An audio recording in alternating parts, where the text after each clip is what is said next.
With new, gentler scented Clorox disinfecting wipes, clean finally smells as good as it feels. On everything from lamps to ceiling fans. Even on your kid's toy shark. Oh, ouch. Clorox disinfecting wipes. Now available in... Ooh, crisp lemon. Find it on Amazon. Clorox. Clean feels good. Uma produção. Bruá! Olá a todos e bem-vindos às Teorias da Conspiração.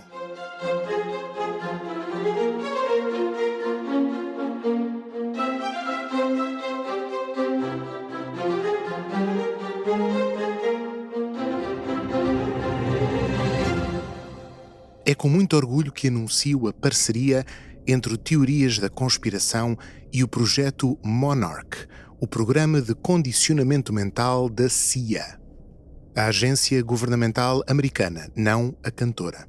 A troco de uma fortuna paga em bitcoins, carregamentos de cocaína sul-americana e armamento pesado, o projeto Monarch utilizará este podcast para testar os seus métodos de controle mental em massa, especialmente direcionados a vocês, caros ouvintes. Por isso, e ao longo deste episódio, sempre que eu disser a palavra guaxinim, todos sentirão uma vontade incontrolável de se inscrever no Patreon da Bruá em patreon.com/bruapodcasts.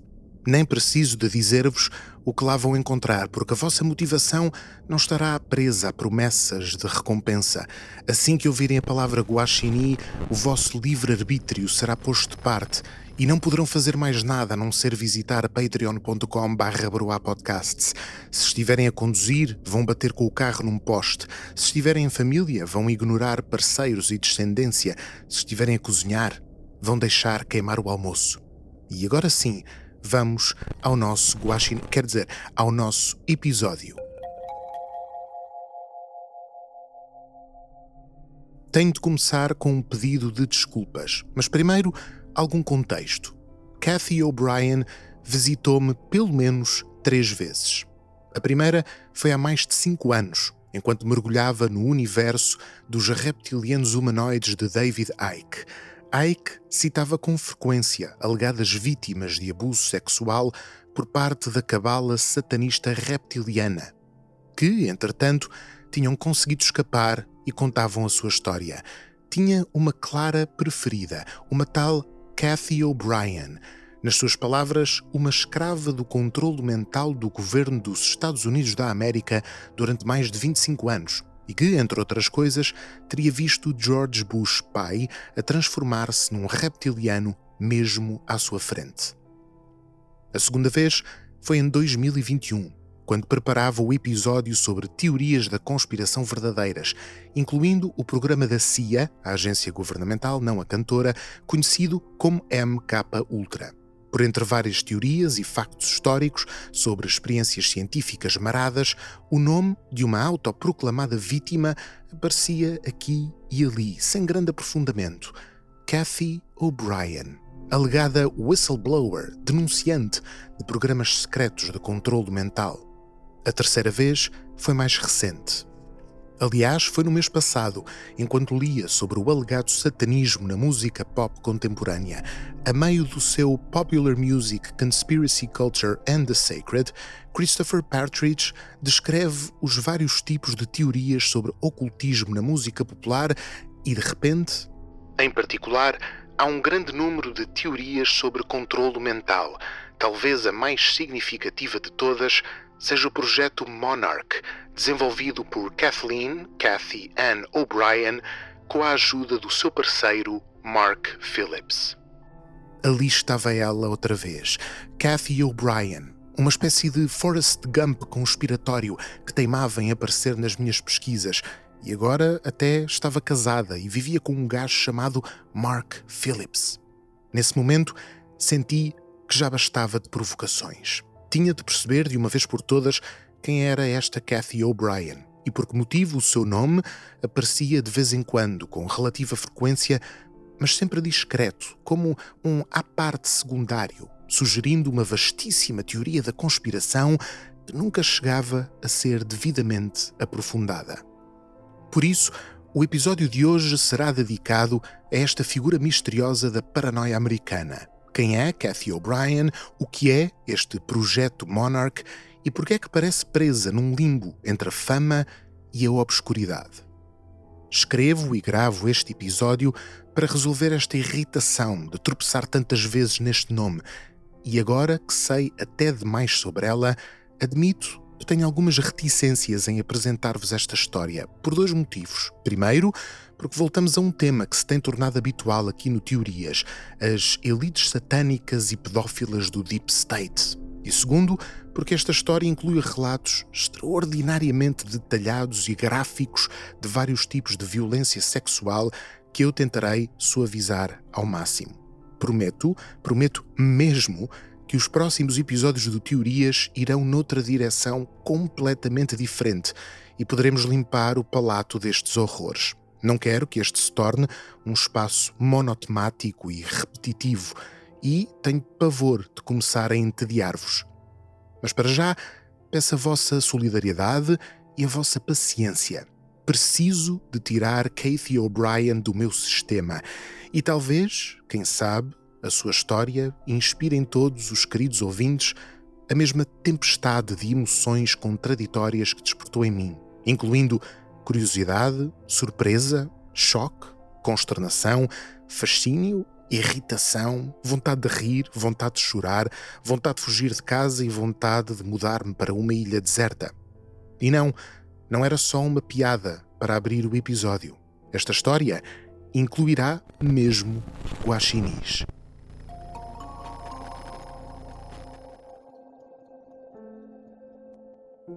Cathy O'Brien vai levar-nos a voos tão altos que é importante começar com os pés bem assentes no chão.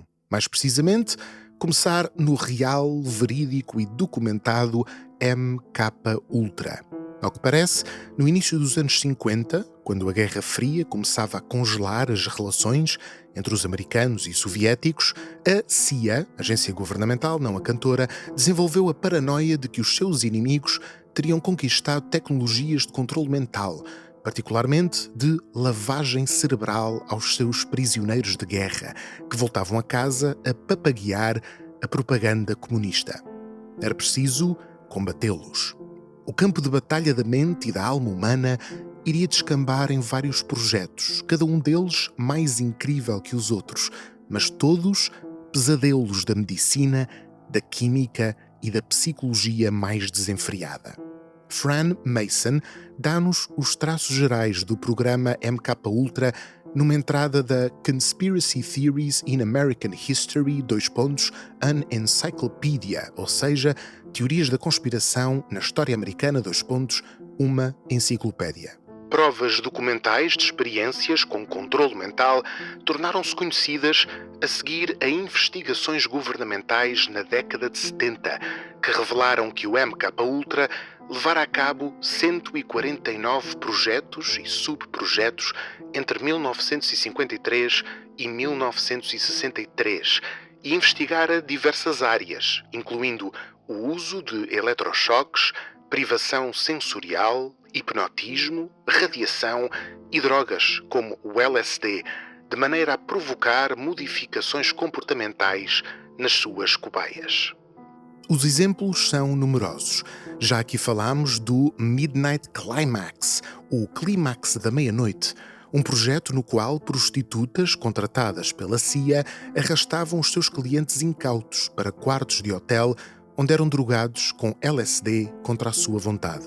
Há histórias de como a CIA financiou fundações e instituições académicas nos Estados Unidos e no estrangeiro para apoiar indiretamente, em segredo, cientistas, antropólogos e académicos que pesquisassem sobre temas relacionados com hipnose, ciências comportamentais e até os métodos tradicionais de curandeiros nigerianos. Mas o projeto mais assustador e com vítimas mais bem documentadas decorreu não nos Estados Unidos, mas no Canadá, onde o psiquiatra Donald Ewan Cameron, financiado pela CIA, desenvolveu uma série de experiências aterrorizadoras, usando como cobaias os seus pacientes no Allen Memorial Institute, onde, alegadamente, procurava curar a esquizofrenia. Uma reportagem de 1980 do programa canadiano The Fifth Estate deu voz aos relatos assustadores de algumas das vítimas do Dr. Cameron, que explicaram a forma como as experiências alteravam profundamente a sua mente. Por exemplo, diz-nos uma das vítimas: "O LSD era horrível. Deram-me LSD 12 ou 15 vezes. Num minuto, vi o médico à minha frente e no outro, ele desaparecia. Faziam-me todo o tipo de perguntas. Lembro-me de me dizerem que estava a ficar mais pequeno, e eu sentia-me mesmo pequeno. Faziam-me recuar no tempo. A certa altura, senti que tinha recuado tanto que estava prestes a nascer outra vez. As memórias recuavam assim tanto. Eles insistiam, faziam perguntas. Não tinha controlo nenhum. Eles tinham completo controlo sobre mim." Este era o grande objetivo do MKUltra e dos seus mais de 140 subprojetos: testar os limites da percepção, da memória, do livre-arbítrio e da mente humana, quer para aprender a quebrar, entre aspas, psicologicamente os inimigos da América, quer para preparar os seus soldados para a guerra mental. A verdade sobre o MKUltra veio a público só em 1977 e todos os projetos foram descontinuados. No entanto, os teóricos da conspiração não se sentiram satisfeitos com o MKUltra. E já nos anos 90 começaram uns zunzuns sobre algo chamado Projeto Monarch. Segundo a mitologia conspirativa, o Monarch era um dos mais extremistas subprojetos do MKUltra, e a sua história não começava em 1953. Começava antes, com a Operação Paperclip, também já falámos dela noutros episódios, na qual os Estados Unidos recrutaram cientistas, académicos e intelectuais nazis e os levaram para a América para trabalhar na CIA, na NASA e noutros projetos governamentais. Ora, a Operação Paperclip por si só é histórica e aconteceu mesmo. Mas os teóricos do Monarch deram-lhe contornos mais negros. Segundo um documentário ao qual voltaremos a seguir, numa narração acompanhada por imagens de arquivo de Nuremberg, dos nazis a marchar em formação e de Adolf Hitler a fazer a sua saudação, o objetivo desta imigração clandestina era infiltrar a jurisdição governamental americana, fortificar sociedades secretas e estabelecer novas agências que colocassem em prática a agenda da nova ordem mundial. O documentário em causa entusiasma-se tanto que salta para um erro histórico. Ora, na lista apresentada de nazis que realmente chegaram aos Estados Unidos, o documentário inclui o famoso médico Joseph Mengele, que, é preciso sublinhar, nunca pôs os pés na América. Ele fugiu diretamente da Europa para a América do Sul, onde viria a morrer em 1979. Mas segundo o documentário e a mitologia do Monarch, foi Mengele, a viver e trabalhar nos Estados Unidos, quem criou as bases do que viria a ser as experiências do MKUltra, dando continuidade às horríveis experiências com cobaias humanas levadas a cabo em Auschwitz. Ou seja, o MKUltra e, por extensão, o seu subprojeto mais extremo, o Monarch, não era só um projeto americano de experimentação. Era parte de um plano mais amplo que começara com os nazis e continuava alegremente ao longo do século XX, já em terras americanas e liderado pela CIA.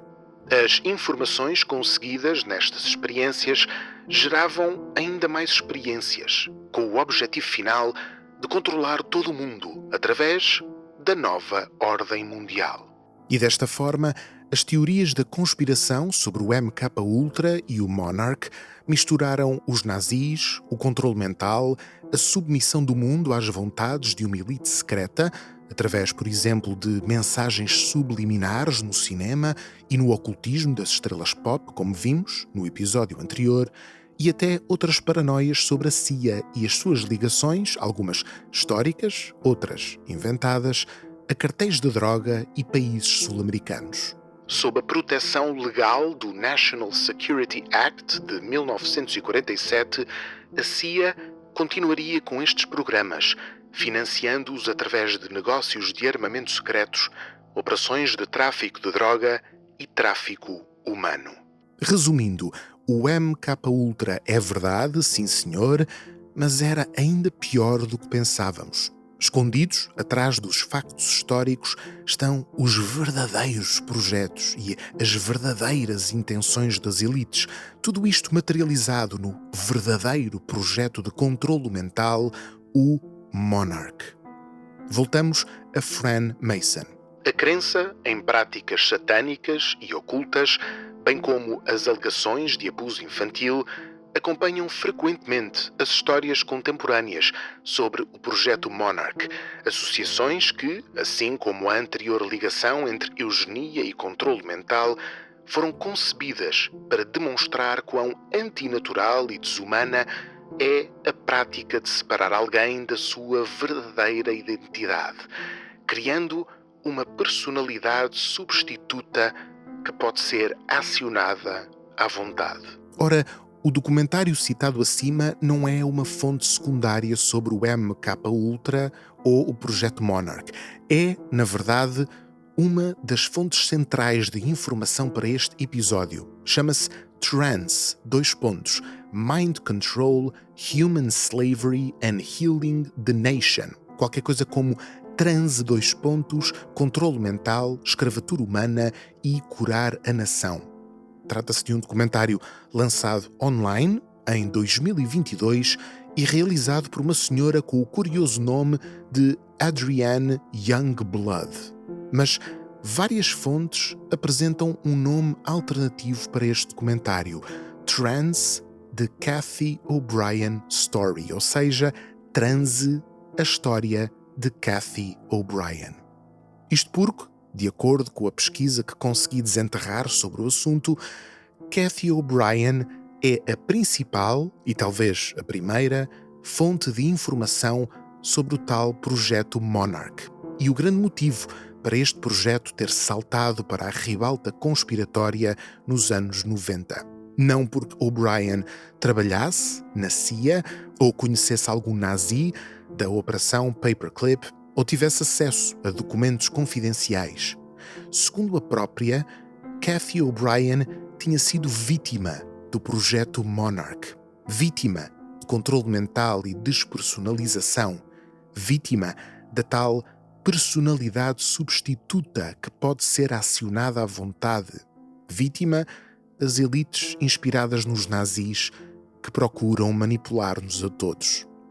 Chegamos ao ponto de não retorno. Se quiserem sobreviver a este episódio, é o momento certo para clicar na pausa e ir fazer outra coisa mais agradável. O meu nome é Kathleen Cathy Ann O'Brien. Nasci a 4 de dezembro de 1957 em Muskegon, Michigan. Preparei este livro para a vossa leitura e esclarecimento sobre uma ferramenta pouco conhecida que o nosso, entre aspas, governo dos Estados Unidos está a usar de forma encoberta, ilegal e inconstitucional para implementar a nova ordem mundial. Esta ferramenta, amplamente documentada, é uma forma sofisticada e avançada de modificação do comportamento, mais conhecida como controlo mental. O meu conhecimento direto desta técnica ultra-secreta de guerra psicológica do governo dos Estados Unidos baseia-se na minha experiência pessoal como escrava de controlo mental. Assim começa a secção, assinada por Cathy O'Brien, do seu livro Transformation of America, uma brincadeira linguística com as palavras transformation, transformação, transe e formation, formação. Este livro foi publicado em edição de autor em 1995, quase 20 anos antes do documentário que conhecemos há pouco, e saltamos do documentário para o livro por um motivo importante. é que esta obra foi a primeira vez que O'Brien veio a público com as suas alegações e agitou o mundo conspiratório americano. O texto é por si só um objeto curioso. Podem imaginá-lo como uma autobiografia com contornos paranoicos, ou, se preferirem, um livro de teorias da conspiração contado na primeira pessoa, misturando revelações sobre o projeto Monarch com a experiência alegadamente vivida por Cathy O'Brien no centro deste furacão. A sua biografia divide-se basicamente em 3 atos, tal como uma boa tragédia. No primeiro ato, Cathy O'Brien fala-nos da sua infância e juventude. Segundo ela, desde cedo foi vítima de abuso sexual por parte do pai, Earl O'Brien. Aliás, toda a sua família seria um antro de incesto e violência. Ela conta-nos que o seu avô materno, um ex-militar, líder de uma loja maçónica e empresário do ramo da distribuição de cerveja, abusou da sua mãe e dos seus tios, e também o próprio Earl O'Brien, o seu pai, teria sido vítima de abuso por parte da sua avó paterna. O trauma geracional continuou na pequena Cathy, que diz ter entretanto desbloqueado memórias de ser abusada pelo pai quando era ainda muito pequena. Ora, é logo por esta altura que o leitor, compreensivelmente horrorizado com todos estes relatos de abuso, pode começar a sentir algo que o deixa desconfortável. Mais especificamente, um certo grau de ceticismo. Sim, Cathy O'Brien apresenta-se como a vítima de acontecimentos terríveis e, por isso, a nossa mais básica decência humana leva-nos a querer simpatizar com ela, ouvi-la, acreditar nela. Mas esse instinto fica depressa dificultado pelo enorme exagero do seu relato. Aqui, tudo tende para a hipérbole mais sensacionalista. Por exemplo, por esta altura, a exploração sexual perpetrada pelo meu pai incluiu prostituir-me aos seus amigos, a mafiosos, a maçons, parentes, satanistas, estranhos e elementos da polícia local. Até a entrada de Cathy O'Brien no projeto Monarch ganha contornos de uma espécie de comédia negra. Alegadamente, o meu pai foi apanhado a enviar pornografia infantil pelo correio. Tratava-se de um filme de cariz sexual onde eu aparecia com o Buster, o boxer do meu tio Sam O'Brien. O meu outro tio Bob, também implicado na produção de pornografia, ficou desesperado por terem sido apanhados e informou o meu pai de um projeto secreto do governo americano. Este era o projeto Monarch. O meu pai aproveitou a oportunidade, uma vez que lhe daria imunidade jurídica.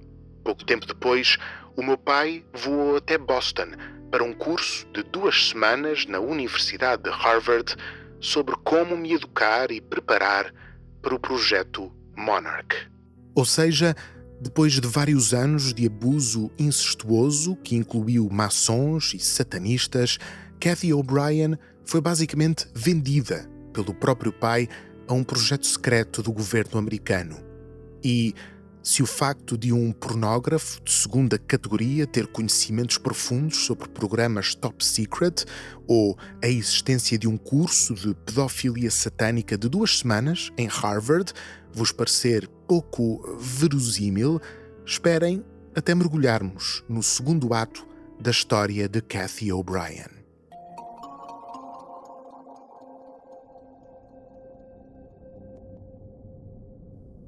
A sua entrada no projeto Monarch implicou ser entregue a uma série de handlers, de controladores, os homens que ficariam responsáveis pela sua escravidão mental. E também aqui, a sua história exige de nós alguns saltos de fé. A lista de controladores inclui o senador americano Robert C. Byrd, um alegado serial killer ocultista chamado Wayne Cox e ainda Alex Houston, um cantor, hipnotizador e ventríloco conhecido dos palcos americanos pelos seus espetáculos de comédia musical, acompanhados pelo seu fiel boneco chamado Elmer. Estes 3 homens seriam os principais responsáveis por provocar em Cathy O'Brien o que ela apelidou de controlo mental induzido pelo trauma. No fundo, o processo de controlo mental no coração do projeto Monarch. A ideia resume-se numa frase: quanto mais traumas fossem vividos pelo indivíduo, mais a sua mente era fragmentada em compartimentos isolados. Uma espécie de reação de defesa do próprio cérebro para separar o trauma do resto da mente funcional. Juntando uma série de clipes de intervenções públicas de Cathy O'Brien, o documentário de 2022 explica o processo desta forma. Eu desenvolvi um compartimento no meu cérebro, uma pequena área escondida atrás de barreiras de amnésia. Isto é, as conexões de neurónios fechavam-se dentro do meu cérebro, de maneira a compartimentalizar as memórias de abuso para que o resto da minha mente pudesse funcionar como se nada tivesse acontecido. Eles sabiam que este tipo de resposta compartimentalizada seria o local perfeito para esconder segredos governamentais. Segundo Cathy O'Brien, a quantidade absurdamente volumosa de abusos que sofreu às mãos do seu pai, do senador, do serial killer, do ventríloco hipnotista e de tantos outros homens poderosos tinha como objetivo final a divisão da sua personalidade em várias subpersonalidades, transformando-a não só num repositório seguro de informação privilegiada, mas também numa espécie de agente secreto perfeito. Cathy O'Brien podia passar por uma experiência traumática e logo a arrumava algures no seu cérebro, e só os mestres do projeto Monarch sabiam reativar a sua memória e recuperar essa informação através de certas palavras, códigos, sons e sinais. É talvez por isso que Cathy O'Brien foi colocada em situações extremamente sensíveis e descobriu os maiores segredos das elites americanas, sem que os seus controladores temessem que alguma vez viesse a contar o que testemunhara. Os exemplos são tão numerosos que é difícil resumi-los a todos, e mais uma vez sentimos que o nosso ceticismo é testado até ao limite. Entre os anos 60, quando foi recrutada, e 1988, quando conseguiu fugir, já veremos como, Cathy O'Brien foi levada até à Casa Branca para ter relações sexuais com Ronald Reagan e com George Bush pai. Foi abusada sexualmente pelo presidente mexicano Miguel de la Madrid e pelo primeiro-ministro canadiano Pierre Trudeau. Assistiu às orgias homossexuais carregadas de cocaína de Bill Clinton. Foi vítima de sexo oral forçado por parte de Hillary Clinton. Participou em orgias satânicas em Bohemian Grove, assistiu a George Bush pai a transformar-se num reptiliano mesmo à sua frente, participou em várias operações da CIA relacionadas com vendas de drogas e armamento, envolvendo países como a Arábia Saudita, o Panamá, a Nicarágua e o México, e até foi literalmente caçada por Dick Cheney, na altura o Chief of Staff do presidente Ford e futuro secretário de Defesa de Bush pai. E quando digo caçada é mesmo literal. Segundo Cathy O'Brien, um dos passatempos favoritos de Cheney e dos seus amigos era algo chamado a Most Dangerous Game, o jogo mais perigoso. Compreendo agora que o jogo mais perigoso foi concebido para condicionar militares em técnicas de sobrevivência e manobras de combate. No entanto, foi usado comigo e com outros escravos que conheço como um meio de condicionar ainda mais a mente à percepção de que não havia lugar para se esconder, assim como para traumatizar a vítima para o subsequente programa de controlo.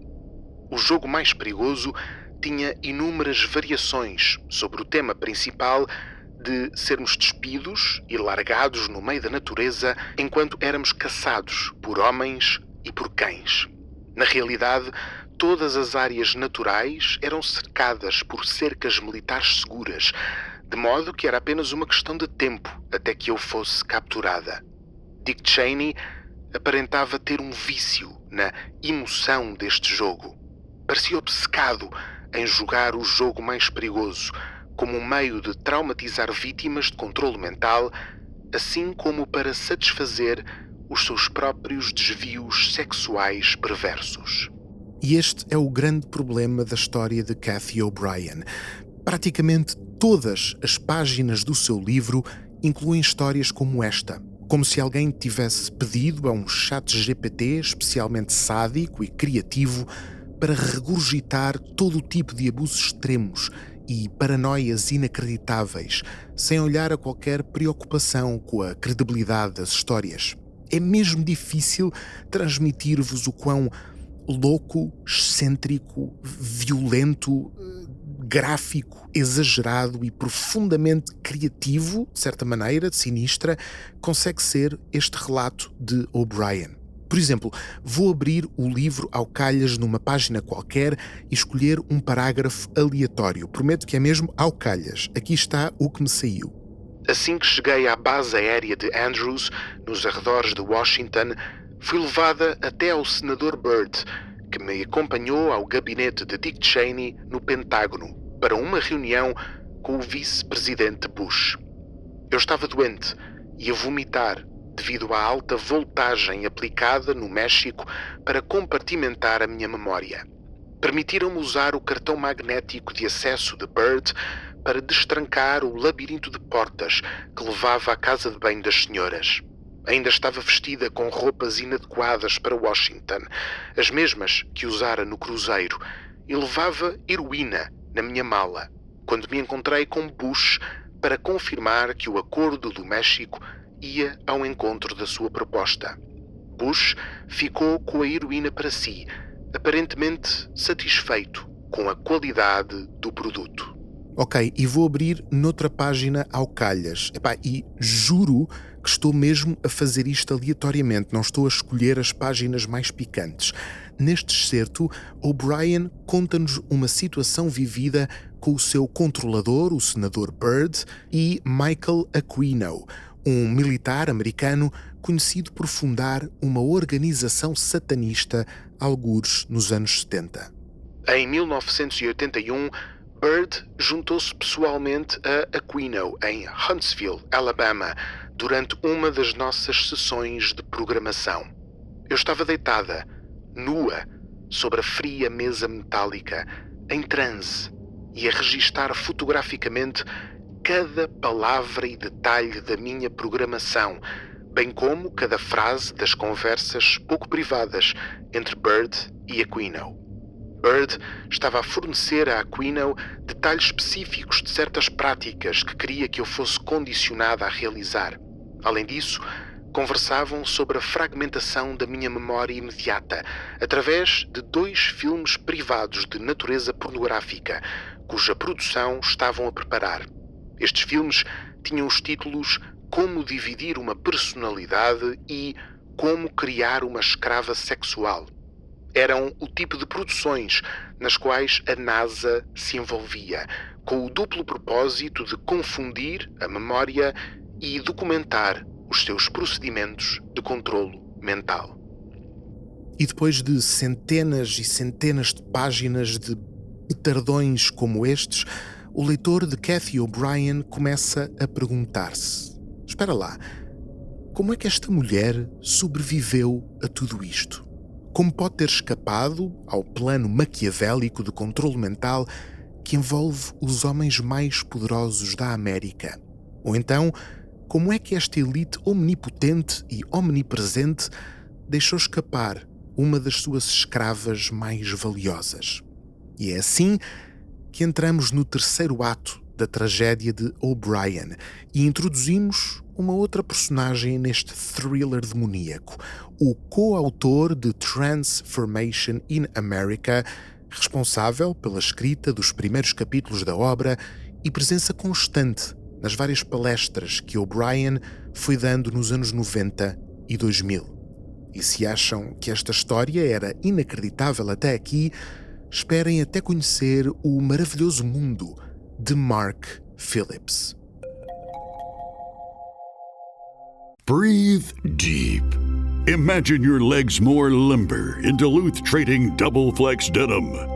Envision euphorically squatting for that can of suds, bending for your toolbox in a state of bliss, lunging for your laser level on a whole new level. Relax and allow the flex to fill you with ability. Find your inner flex in Double Flex Denim only at Duluth Trading. Admito que a abertura do primeiro capítulo escrito por Mark Phillips me fez soltar uma genuína gargalhada. O meu nome é Mark Ewing Phillips. Nasci a 17 de maio de 1943 em Nashville, Tennessee. Não tenho registro criminal e nunca fui considerado legalmente insano.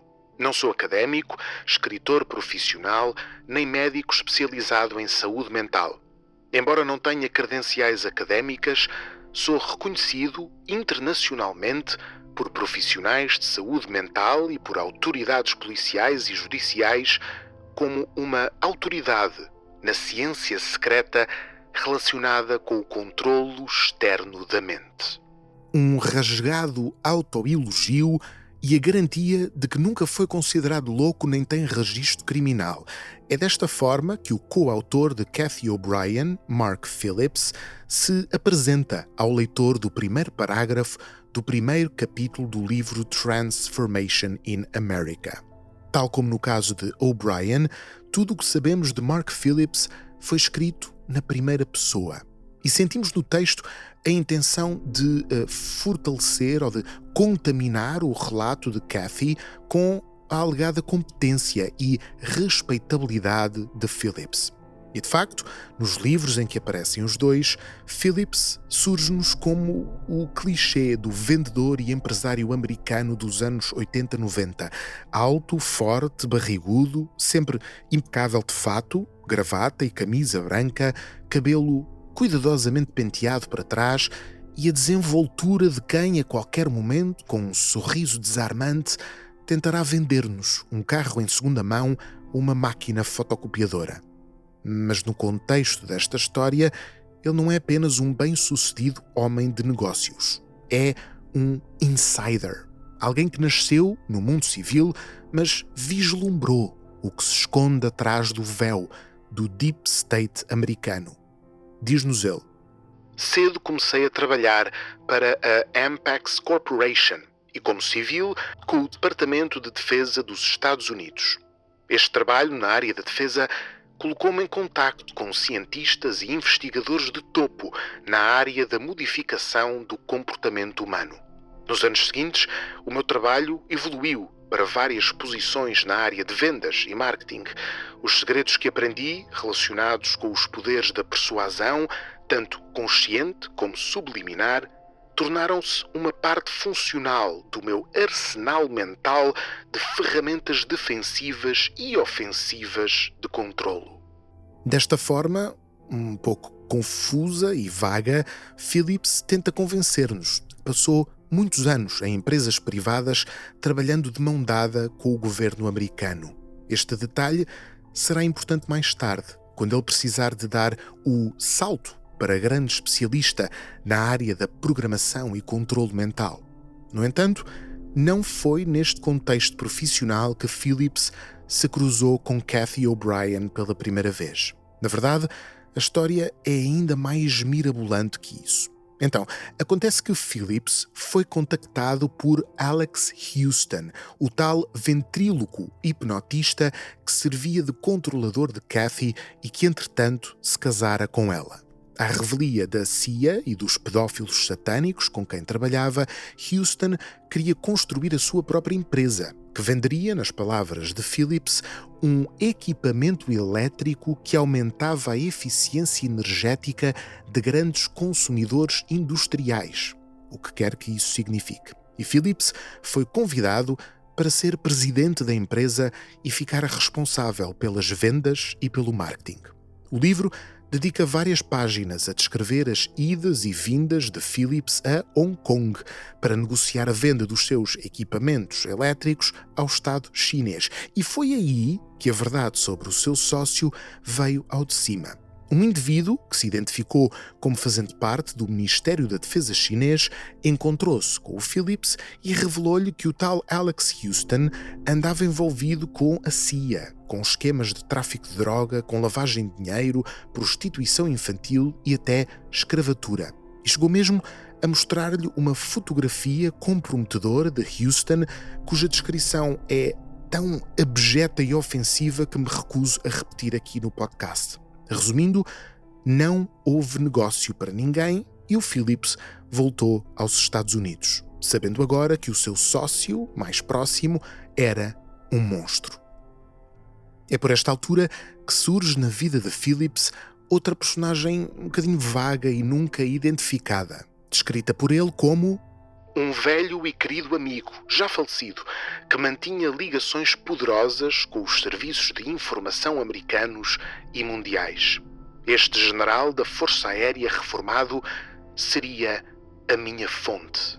Ao longo de várias horas de conversa, este general reformado, que definitivamente não parece nada uma invenção de Phillips, desbroncou-se todo sobre o Alex Houston, sobre o projeto Monarch e, acima de tudo, sobre os escravos mentais da CIA. E para acrescentar ainda mais suspense à narrativa, Phillips explica-nos que o general lhe disse que eu tinha sido lucky as hell, ou seja, tido muita sorte por sobreviver a uma relação de negócios com Alex Houston.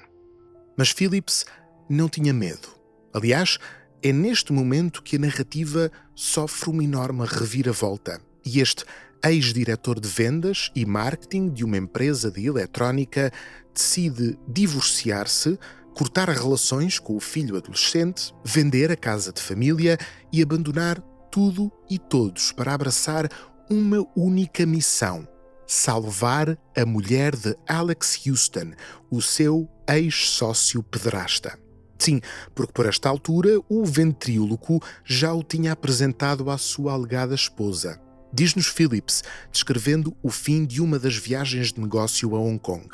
Houston e eu voltámos ao Tennessee e eu conheci brevemente a sua mulher, Kathy, que veio receber-nos ao portão da sua casa. Parecia-me jovem, bonita, muito tonta e vestia-se como uma prostituta. É aqui que as narrativas de ambos se podem cruzar e ser comparadas. Enquanto Phillips parece ter ficado com um bocadinho má impressão de Kathy, esta achou o máximo. Noutro capítulo do livro, Kathy escreve, no seu habitual estilo hiperbólico: senti imediatamente que o Mark era muito diferente de todos os outros homens que conhecia no dia-a-dia. Tratou-me como se eu fosse uma pessoa e os seus olhos não revelaram qualquer interesse sexual. Em vez de discutir o domínio do mundo, escravatura, pornografia, drogas e genocídio, como os outros homens que eu conhecia, Mark apresentou-me aos seus guaxinins, que anos antes salvara da morte certa e conseguira transformar nos seus animais de estimação. Fiquei profundamente impressionada como aqueles animais selvagens confiavam e amavam o Mark. Eu nem sequer podia pensar em confiar, em pedir ajuda ou em questionar aquilo que tornava o Mark tão diferente. Está-se mesmo a ver para onde caminha esta história. Tal como fizera com os seus guaxinins, Mark resgatou Kathy O'Brien. Conseguiu que se divorciasse de Alex Houston, vendeu todas as suas posses, repito, divorciou-se da mulher e cortou relações com o próprio filho, e o casal mudou-se para uma pequena vila no Alasca. Por esta altura, no relato de ambos, Phillips é já um verdadeiro especialista dos processos de desprogramação mental necessários para libertar Kathy da sua escravatura. Um processo que durou vários meses. A metodologia de Phillips é descrita com algum detalhe no livro e incluía dar a Kathy comida, vitaminas, água e noites bem dormidas, ensiná-la a passar para o papel todos os, flashes de memórias recuperadas com o maior detalhe possível, antes mesmo de os contar em voz alta, explicar-lhe detalhadamente como funcionava o processo de controle mental que a subjugara, treiná-la numa técnica de auto-hipnose semelhante à meditação, quebrar todas as suas rotinas anteriores, isolá-la de todos os jornais, televisões ou fontes de informação externas para não contaminar as memórias recuperadas e, finalmente, passar a usar um relógio de pulso, com o qual voltaria a ter percepção da real passagem do tempo. Menos de um ano passado, Kathy O'Brien emergia da sua estadia no Alasca como uma mulher transformada. Já não estava presa à programação mental dos seus controladores. Agora estava pronta a contar a verdade sobre o projeto Monarch.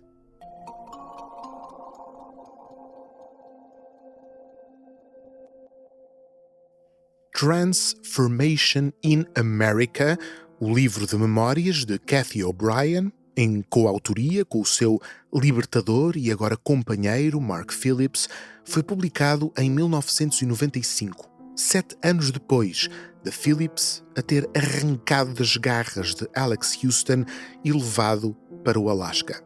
Por esta altura, Kathy era uma mulher magra, baixa, de cabelos compridos e loiros, com um ligeiro sotaque do sul dos Estados Unidos e um impressionante domínio sobre a sua própria narrativa e sobre a linguagem necessária para a contar. Deixo nos links úteis o vídeo de uma palestra de apresentação do livro, dada a 2 vozes por O'Brien e Phillips. Apenas uma de centenas, talvez milhares de apresentações públicas que ambos foram fazendo ao longo dos anos. E fontes importantes, claro, para quem, como nós, queremos aprender mais sobre o seu relato.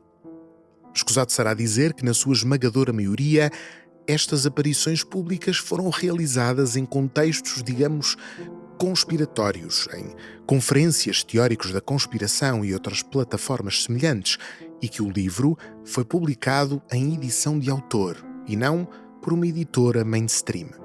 Ora, isto não nos surpreende e nem deve ser por si só um fator de descredibilização do casal. Caso o relato de O'Brien fosse verdadeiro, nenhuma empresa ou instituição séria quereria associar-se a ela, não fosse despertar a ira de Reagan, Bush, Cheney e todos os outros homens poderosos que passaram pela sua vida. A ideia de um silenciamento social é parte integrante da mitologia de muitos denunciantes conspiratórios. Mas também é uma coisa que acontece aos denunciantes legítimos. Mas há, claro, outra possibilidade. A história de O'Brien era tão inacreditável que quase ninguém acreditou nela. Michael Barkan, um dos grandes estudiosos das teorias da conspiração americanas, escreveu o seguinte no seu clássico A Culture of Conspiracy, Apocalyptic Visions in Contemporary America, ou seja, uma cultura de conspiração, visões apocalípticas na América contemporânea. O relato de O'Brien e Phillips, sensacional até para os parâmetros habituais da literatura conspiratória, gerou uma resposta ambígua. Por um lado, o evangelista e desprogramador mental Fritz Springmeier diz tratar-se de um dos mais bem guardados segredos da história. Por outro lado, até o habitualmente crédulo Jim Keith, defensor da teoria da conspiração dos helicópteros negros, considerou-a fraudulenta ou delirante. A verdade é que os tratamentos académicos e jornalísticos do MKUltra e projetos relacionados não fazem qualquer menção ao projeto Monarch. O ovniologista Martin Cannon, disposto a olhar com simpatia para as afirmações de O'Brien e Phillips, terminou as suas investigações em frustração irritado com o facto de as suas acusações não serem comprovadas por evidências claras e por ter sido incapaz de resolver várias contradições no relato do casal. Estamos mal quando até os teóricos da conspiração viram céticos. Mas, na verdade, até o leitor mais desatento do Transformation of America confronta-se com este problema. Por exemplo, a meio de uma das palestras do casal, o Phillips diz o seguinte: há toneladas e toneladas de documentos. Transformation of America é um livro, o nosso livro, uma autobiografia, a autobiografia de Kathy. Eu escrevi só os primeiros 4 ou 5 capítulos em jeito de introdução. O que este livro contém é a vida dela e que nós podemos validar. Quando este livro foi impresso, tínhamos mais de 27.000 documentos e atualmente temos mais de 3 toneladas de documentação. E, de facto, a meio do livro, a separar os capítulos de Phillips e de Kathy, são-nos apresentados vários documentos e imagens de suporte, mas não são 27.000 nem nada que se pareça. Das várias fotografias de Kathy reproduzidas no livro, desde os seus 7 anos de idade até aos anos 90, nenhuma inclui Alex Houston, o senador Byrd, o serial killer Wayne Cox, Bush, Reagan ou Cheney.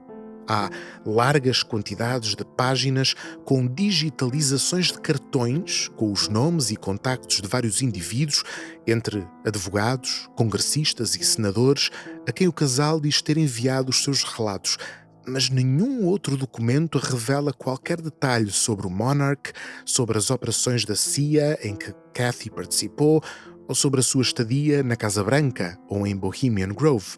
Até temos direito a uma fotografia de Phillips com os seus famosos guaxinins.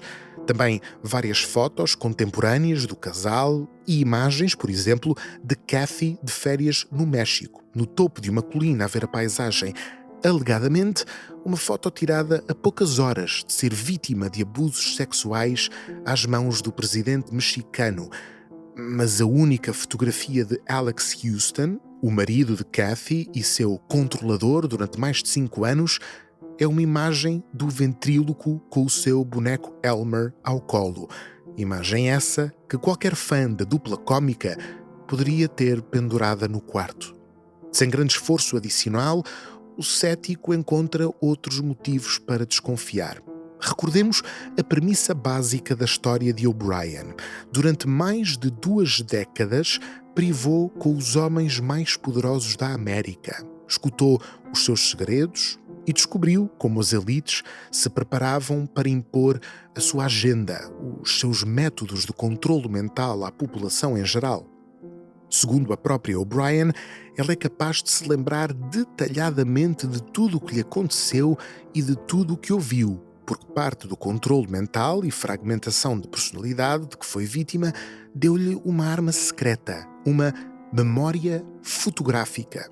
Não se esqueçam, um dos objetivos do projeto Monarch era criar super soldados e super espiões com capacidades mentais fora do comum.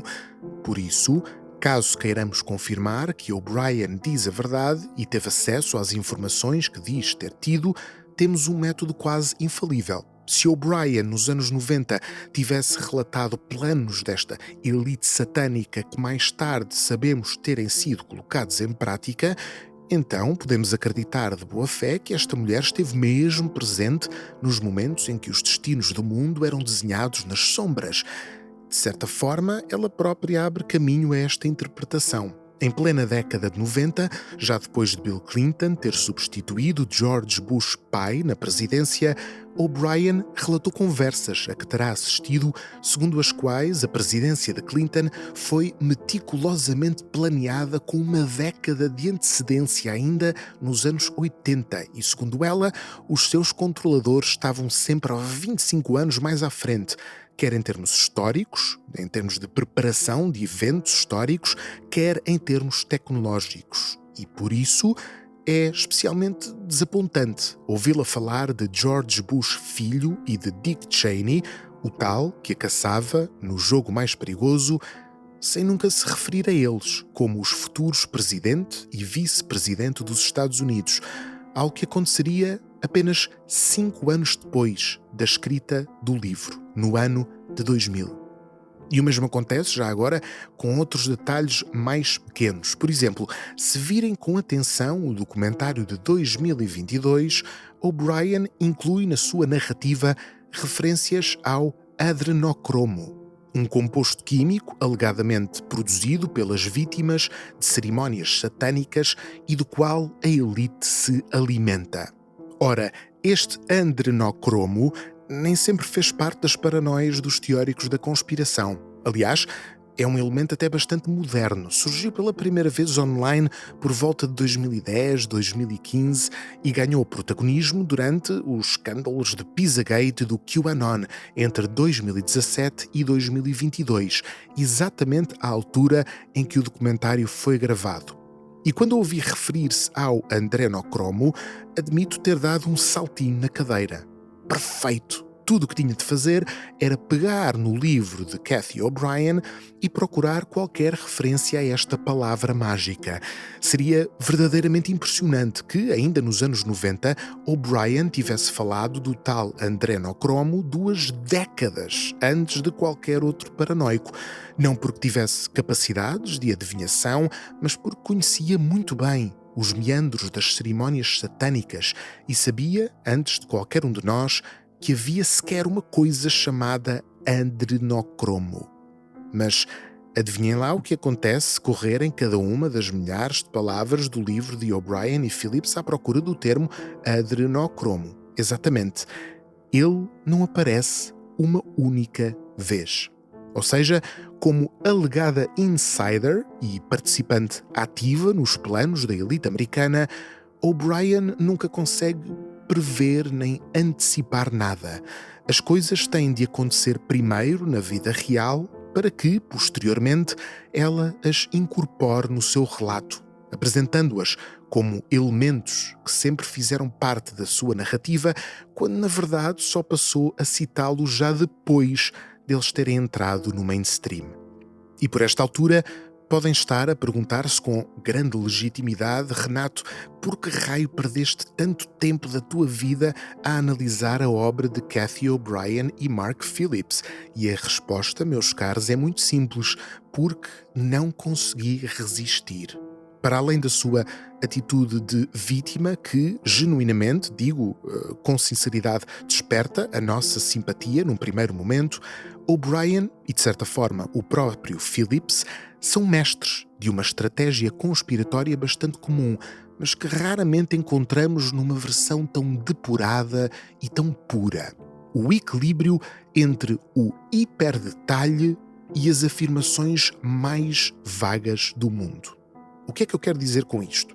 É que O'Brien transcreve páginas e páginas e páginas de diálogos entre predadores sexuais satânicos que discutem de tudo, desde programação neurolinguística a tráfico de armas com países sul-americanos. Mas assim que lhes pedimos mais detalhes sobre aspectos absolutamente fundamentais da sua narrativa, logo recua para um discurso vago, nebuloso e inconsequente. Por exemplo, a certa altura, na parte de perguntas e respostas de uma das suas palestras, O'Brien e Phillips são confrontados com a mais básica questão de todas: como é possível ainda estarem vivos? Se é verdade que um ex-vendedor de equipamentos elétricos basicamente raptou uma das mais valiosas escravas mentais da CIA, uma vítima que, a propósito, recuperou todas as memórias e dedica agora a sua vida a contar absolutamente todos os segredos mais bem guardados dos mais poderosos e omniscientes predadores sexuais satânicos do mundo, porque é que continuam a saltitar pelo planeta, a publicar livros, a dar palestras e a fazer documentários sem que nada de terrível lhes aconteça?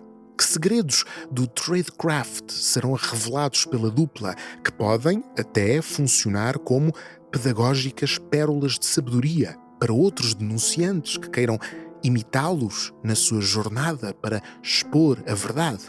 Phillips responde a esta pergunta desta maneira: há 2 razões para ainda não nos terem assassinado. Nesta sala, quantas pessoas acreditam em Deus? Muito bem.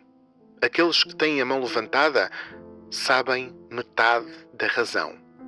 A outra razão é: nós seguimos um caminho muito cuidadoso. Não cometemos os erros de alguns dos nossos predecessores. Não é que eu seja mais inteligente. O que aconteceu é que eu ouvi muito bem e sei como confiar e, por isso, em quem confiar, mesmo aqueles que ainda não vi. Ok, mas o que é que isso significa? A crença no Deus cristão e alguns métodos engenhosos de fuga enganaram o aparelho da CIA e do governo americano? A malta que envolve presidentes, príncipes e ministros em escândalos pedófilos e controla a Casa Branca com 1 década de antecedência foi enganada por um especialista em vendas e marketing e uma vítima de abusos sexuais? Os responsáveis pela maior rede criminosa que o mundo já conheceu não arranjam um atirador furtivo ou alguém para sabotar os travões do carro? Depois de décadas de investimento financeiro em O'Brien, deixaram-na simplesmente escapar-se e mudar-se para o Alasca com um domesticador de guaxinins? Uma coisa é certa, apesar de todas as omissões convenientes, de todas as contradições, de todas as coincidências e de todos os relatos mal documentados, a história de Cathy O'Brien permeou o ambiente conspiratório dos anos 90 na América, e o seu projeto Monarch, bem como os seus relatos de abusos sexuais satânicos, transformaram-se numa espécie de standard do género nas décadas seguintes. Ainda hoje em dia, em 2025, encontramos Cathy O'Brien a dar entrevistas na companhia de David Icke, de Alex Jones ou de Jimmy Dore, um ex-apoiante de Bernie Sanders, entretanto convertido às paranoias anti-vacinas e anti-deep state. Se colocarem o nome Cathy O'Brien no Google ou no YouTube, encontrarão dezenas das suas entrevistas e palestras, repetindo os mesmos traços gerais da mesma história. E se por algum ato de masoquismo decidirem dedicar-se a escrever um podcast sobre teorias da conspiração, certamente o nome Cathy O'Brien aparecerá aqui e ali nas vossas leituras e deixar-vos-á absolutamente exaustos e loucos. O episódio já vai longo, mas não seria justo terminar sem uma breve referência ao que me parece ser, apesar de tudo, o maior mistério desta história. Será que O'Brien está a mentir ou acredita mesmo na sua própria história? Será que, sozinha ou com a ajuda de Phillips, inventou na totalidade um historial de horrores, transformando-se voluntariamente numa vítima de abusos sexuais? E se for o caso, por que é que alguém faria uma coisa dessas? A minha intuição, puramente subjetiva, atenção, e que vale o que vale, é que O'Brien foi vítima de abuso sexual em algum momento da sua vida, talvez mesmo na sua infância. Mas a esmagadora maioria dos seus relatos sobre o projeto Monarch são uma construção posterior. Quem sabe, uma forma de recontextualizar, reestruturar ou enquadrar o seu trauma numa narrativa que lhe pareça mais coerente ou que lhe pareça fazer sentido. Talvez tenha construído essa narrativa antes de conhecer Mark Phillips, acabando até por convencê-lo também a ele. Se calhar, Phillips tinha as suas próprias paranoias sobre o controle mental na CIA. Conheceu esta vítima de abuso sexual, juntou-se o trauma de um à conspiração de outro e ambos construíram em conjunto uma narrativa na qual passaram a acreditar, alimentando-se mutuamente das fantasias um do outro. Ou então, e esta é a hipótese para mim mais assustadora, O'Brien era uma vítima de abuso sexual e foi Phillips quem lhe ofereceu de bandeja todas as fantasias sobre o projeto Monarch, apropriando-se do seu trauma para justificar as suas próprias paranoias. Genuinamente, não sei.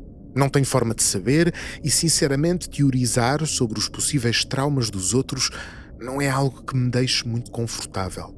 A verdade é que quem assistir aos vídeos de O'Brien e Phillips desde 1995 até 2022 não se sente propriamente na presença de mercadores de paranoias, nem de vendedores da banha da cobra. Algo me diz que O'Brien acredita mesmo na história que tem para contar, por mais extraordinariamente inacreditável que esta possa parecer aos nossos olhos. E se de facto o seu relato não sobrevive ao mínimo escrutínio, então poderemos estar perante alguém cuja vida foi marcada por uma fantasia conspiratória. Alguém que, paradoxalmente, foi vítima de controle mental, sim, mas de uma espécie de controle mental autoimposto. Ironicamente, é possível que Cathy O'Brien seja a vítima, mas também a causadora do seu próprio trauma.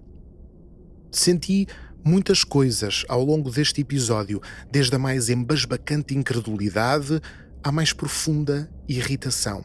E, por favor, não interpretem qualquer humor, ironia, sarcasmo ou brincadeira da minha parte com esta história mirabolante como uma forma de desvalorização daquilo que parece ser a crença genuína de Cathy O'Brien em relação àquilo que lhe aconteceu. Não é de todo esse o caso. Acima de tudo, sinto pena e empatia e compaixão por Cathy O'Brien.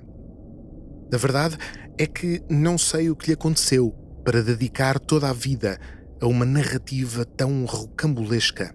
Só espero que, independentemente de quaisquer que fossem as forças negras que os controlavam, Cathy O'Brien, Mark Phillips e os seus guaxinins de estimação tenham encontrado algum tipo de felicidade, algum tipo de paz. Voltamos daqui a 15 dias para mais um episódio. Até lá.